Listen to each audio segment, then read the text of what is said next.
काल आम्ही सगळ्या बायकांनी एकत्र मिळून महिला दिनानिमित्त कार्यक्रम साजरा केला. या कार्यक्रमामध्ये रंगपंचमी सुद्धा साजरी केली. खो खो, कबड्डी असे इतर खेळ खेळलेत आणि तेच मी तुमच्या बरोबर शेअर केले आहेत. पण सुरुवात झाली अशी अगदी साध्या कामापासून. चला तुम्हाला सगळं दाखवते. महिला दिनाचा कार्यक्रम म्हणजे फक्त मज्जा नाही. सुरुवात झाली सगळ्या बायकांनी एकत्र भाजी आणि लसूण सोलण्यापासून. गप्पा, हसू, काम असं एकत्र केलं की कामही कसं मजेत होतं ना. आम्ही सगळ्या बायका एकत्र बसलो आहोत. खरं तर हे फक्त कामाचं निमित्त आहे. खरं सांगायचं झालं तर हे फक्त एकत्र बसून गप्पा मारण्याचं आणि हसण्याचं कारण आहे. आजकाल सगळ्यांना आपापल्या कामात वेळ मिळत नाही. पण असे छोटे छोटे कार्यक्रम झाले की या निमित्ताने सगळ्या महिला एकत्र बसतात. कोणी आपल्या घराबद्दल सांगतं तर कोणी आपल्या मुलाबद्दल सांगतं. इकडे आम्ही काम करत होतो आणि तिकडे ह्या मुलांची रंगपंचमी चालू होती.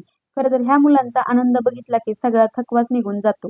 नंतर सुरू झाला आमचा स्वयंपाक आणि स्वयंपाकामध्ये आज ठरलेला मेनू होता खास मसाले भात आणि गोडाचा शिरा.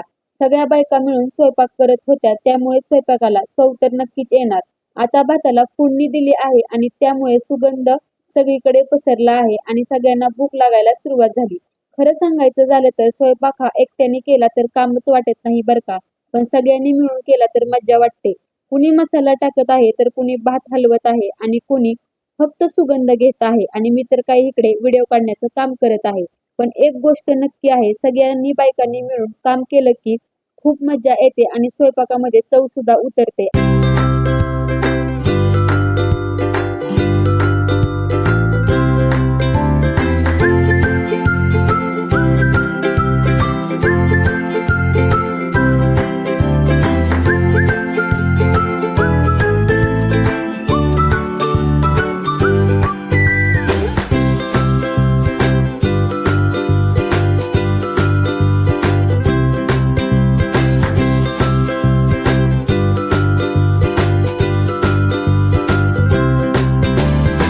सगळ्यात अगोदर आम्ही स्वयंपाक वगैरे झाला की लहान मुलांना जेवायला वाढलं होतं, कारण त्यांना खूप भूक लागलेली होती.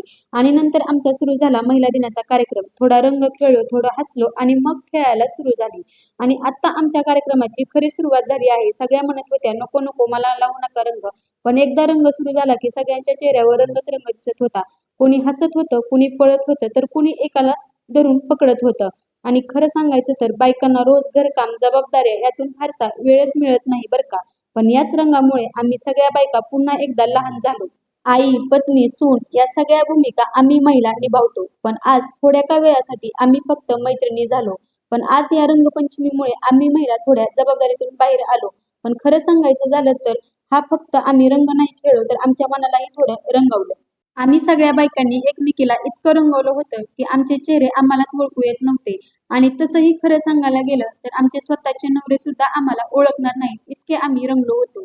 आणि सर्वात आधी आम्ही खेळलो संगीत खुर्ची. गाणं बंद झालं की सगळे धावत खुर्चीकडे येत होते.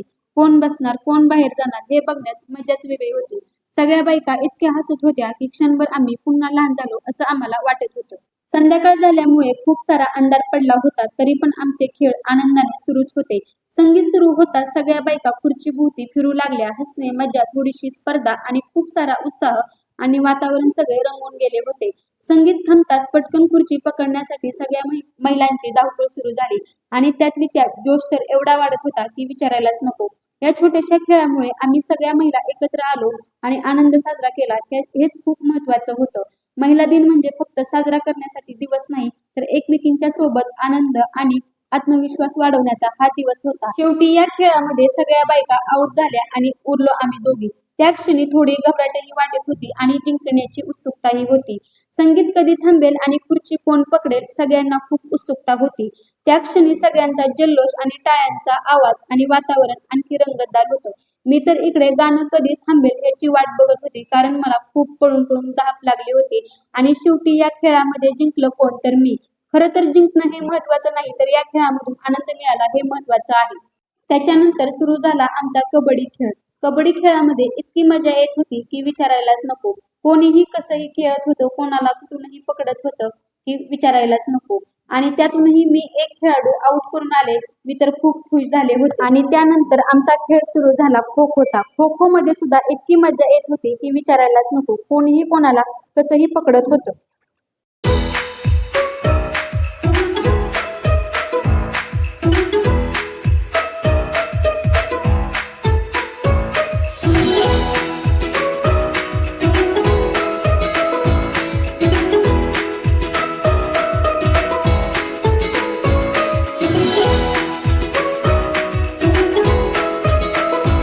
शेवटचा खेळ होता तो म्हणजे तळ्यात मळ्यात. आणि हा खेळ म्हणजे सगळ्या खेळापैकी वेगळा होता आणि मजेदार आणि मनाला गोंधळून टाकणारा.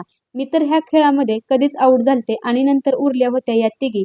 तर ओके, आमचा जर महिला दिनाचा कार्यक्रम आवडला असेल तर नक्कीच सांगा आणि चॅनलला सबस्क्राईब करा. भेटूया नेक्स्ट व्हिडिओमध्ये.